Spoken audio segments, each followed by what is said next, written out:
কিছুক্ষণ আগে নরসিংদীর মাধবদী পৌরসভা নির্বাচনের খবর জানিয়েছেন আমাদের সিনিয়র করেসপন্ডেন্ট আরাফাত সিদ্দিক।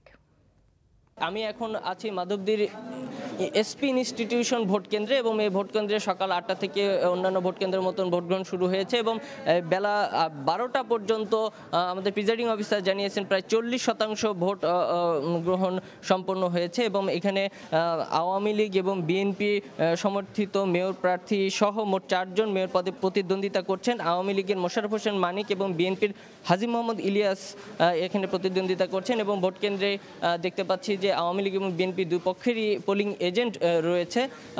যদিও বিএনপির প্রার্থী ভোট কারচুপির আজও অভিযোগ করেছেন, কিন্তু আমরা বিভিন্ন কেন্দ্রে ঘুরে দেখেছি সে ধরনের কোনো বড় অভিযোগ এখনো প্রমাণ প্রার্থীরা দিতে পারেননি। এই মাধবদী পৌরসভাতে এছাড়াও সংরক্ষিত আসনে 10 জন এবং কাউন্সিলর পদে 39 জন প্রতিদ্বন্দ্বিতা করছেন। মোট ভোটার এখানে প্রায় 27,000।